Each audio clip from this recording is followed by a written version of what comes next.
तो हम लगन चार्ट में तीसरे भाव के स्वामी के कंजक्शंस के बारे में विचार कर रहे हैं। इस वीडियो में चर्चा करेंगे। मान लो आपका तीसरे भाव का स्वामी आपके ही लगन चार्ट में 10वें भाव के स्वामी के साथ कंजक्शन में है, कहीं भी किसी भी भाव में, तो ऐसा जो दोनों का कंजक्शन बनेगा, इससे क्या कुछ प्रभाव, क्या कितने अच्छे परिणाम, कितने खराब परिणाम आपको देखने को मिलेंगे। नॉर्मली हम थर्ड लॉर्ड और 10th लॉर्ड के कंजक्शन को काफ़ी बेहतर, काफ़ी अच्छा मानते हैं, क्योंकि ऐसा कंजक्शन होने से जहाँ तक कैरियर में कितनी भी बड़ी सफलता पा सकता है, कितना भी ज़्यादा वो मेहनत कर सकता है, एफर्ट कर सकता है। और यहाँ भी कुछ ऐसा ही होगा। थर्ड लॉर्ड जब आपके 10th लॉर्ड के साथ कंजक्शन में बैठेगा तो जहाँ तक अपने कैरियर को काफ़ी प्रायोरिटी भी देगा और वो काफ़ी कर्मठ और मेहनती होगा। इसलिए अब थर्ड लॉर्ड का कितना ज़्यादा प्रभाव आपके 10th लॉर्ड पे पड़ रहा है जब भी ये कंजक्शन बन रहा है, तो या थर्ड लॉर्ड की स्थिति कितनी बेटर है, थर्ड लॉर्ड यहाँ पे कौन सा ग्रह है, वो किस प्रकार का कारकत्व या किस प्रकार की एनर्जी रखता है, और जिस पर्टिकुलर हाउस में ये कंजक्शन बनेगा उस हाउस की क्या स्थिति है, वहाँ पर क्या कोई अन्य प्लैनेट इनके साथ स्थित है या नहीं, या उस भाव के स्वामी जो कि इनके डिस्पोजिटर बनेंगे वो कितनी मजबूत स्थिति में, ये देखना काफ़ी ज़्यादा महत्वपूर्ण हो जाएगा आपके लिए।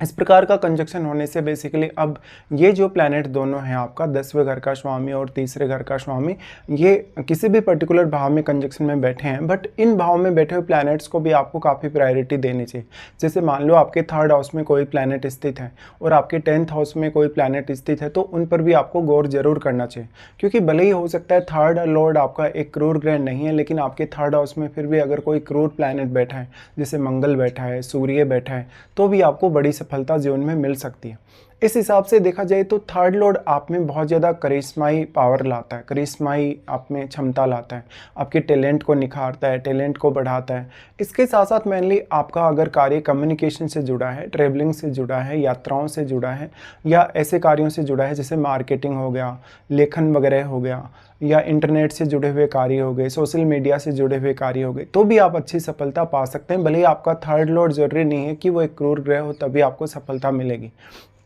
10th लॉर्ड पर अब बहुत कुछ डिपेंड करेगा, क्योंकि ऐसा हो सकता है कि 10th लॉर्ड आपका एक क्रूर ग्रह भी हो या एक शुभ ग्रह भी हो। ज़्यादातर केसेस में जो आपका थर्ड लॉर्ड होगा वो 10th लॉर्ड के साथ मित्रवत होगा भी और नहीं भी होगा। तो हो सकता है यहाँ पे अगर मित्रता है दोनों में आपस में, तो यहाँ थर्ड लॉर्ड का प्रभाव काफ़ी मैटर करेगा। या तो ऑलरेडी अगर आपका 10th लॉर्ड भी अगर बहुत अच्छी स्थिति में है तो 10th लॉर्ड की वजह से भी आप काफ़ी आगे जा सकते हैं, लेकिन 10th लॉर्ड में भी यहाँ कारकत्व है और उनकी एनर्जी के आधार पर आपको विचार करने की आवश्यकता है।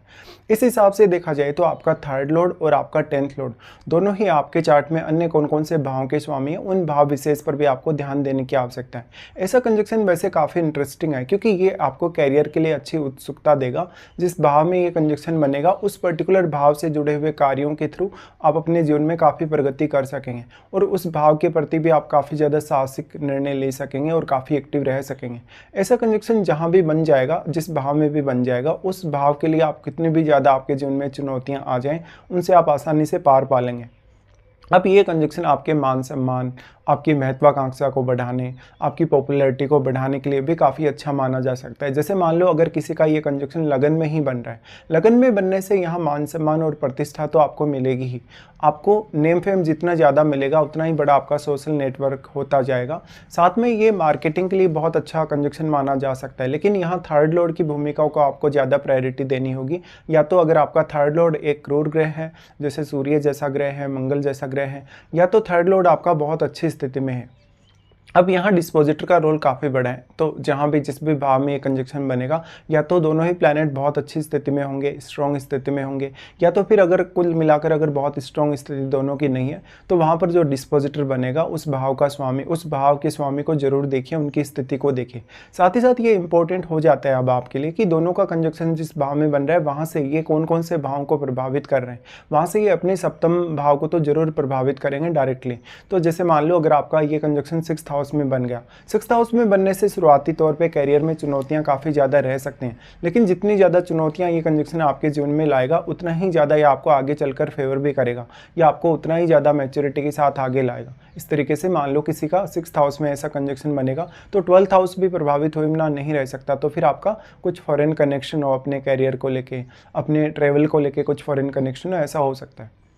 तो जिस भी पर्टिकुलर हाउस में ऐसा कंजक्शन बन गया है उस हाउस विशेष पर भी आपको उतना ही ज़्यादा ध्यान देने की आवश्यकता है। साथ ही साथ वहाँ से अब ये दोनों प्लैनेट कौन कौन से ग्रहों को प्रभावित कर रहे हैं, कौन कौन से भाव भी इन ग्रहों से आपके प्रभावित हो रहे हैं, इस हिसाब से आपको विचार करने की आवश्यकता है। बट नॉर्मली हम ये मान सकते हैं कि थर्ड लॉर्ड का 10th लॉर्ड के साथ आना हमेशा आपको कैरियर के प्रति एक्टिव बनाए रखेगा। हमेशा एक टारगेट लेके अगर आप चलेंगे, एक अगर गोल लेके चलेंगे, तो आप ज़्यादा अच्छे से उसको हासिल कर सकते हैं और ज़्यादा फोकस्ड हो सकते हैं। अब इसमें ये हो सकता है कि जैसे आपका 10th लॉर्ड एक ड्यूअल प्लैनेट है, या आपका 10th हाउस ड्यूअल साइन वाला है, या हो सकता है आपका थर्ड लॉर्ड ड्यूअल प्लैनेट है, या थर्ड लॉर्ड आपका यहाँ पे ड्यूअल राशि वाला है, थर्ड हाउस आपका ड्यूअल राशि वाला है। ऐसे केस में भी आपको इस तरीके से विचार करना होगा। जैसे मान लो किसी का थर्ड लॉर्ड यहाँ पे ड्यूअल प्लैनेट है, थर्ड लॉर्ड ड्यूअल प्लैनेट होगा तो जो राशि होगी आपके थर्ड हाउस में वो भी ड्यूअल ही होगी। इसलिए जातक के पास किसी भी पर्टिकुलर काम को करने के बहुत सारे अलग अलग तरीके रहेंगे, या उसके पास तरकीब ऐसी रहेगी जहाँ पर भी उसको दिक्कत आएगी वो अलग अलग प्रकार से अपनी तरकीब का इस्तेमाल करेगा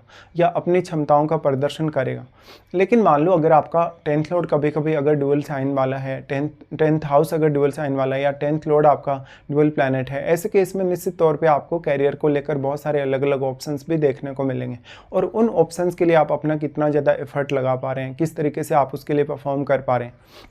अब क्योंकि जो आपका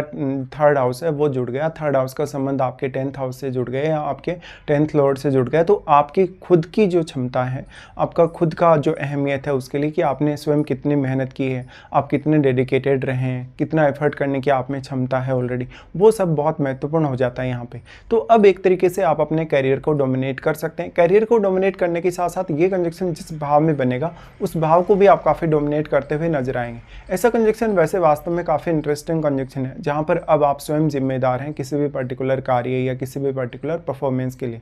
ऐसे केस में देखिए भले ही 6-8-12 में अगर ये कंजक्शन बनेगा तो प्रारंभिक तौर पे कुछ चुनौतियां लाएगा, कुछ उतार चढ़ाव लाएगा, लेकिन उतना ही ज़्यादा आप में मैच्योरिटी आएगी, उतना ही ज़्यादा आपका अनुभव भी बढ़ेगा। लेकिन अगर केंद्र स्थानों में ये बन गया तो केंद्र स्थानों के स्वामी यदि अच्छी स्थिति में है आपके चार्ट में, तो कुल मिलाकर ये कंजक्शन थोड़ा आपको जल्दी रिजल्ट दे सकता है या ज़्यादा बेहतर प्रभाव दिखा सकता है। वैसे फिर आपके जो घरेलू लाइफ है उस पर भी काफ़ी असर पड़ेगा इसका, और आपके करियर के साथ साथ आपके मैरिड लाइफ और बाकी रिलेशंस पे भी।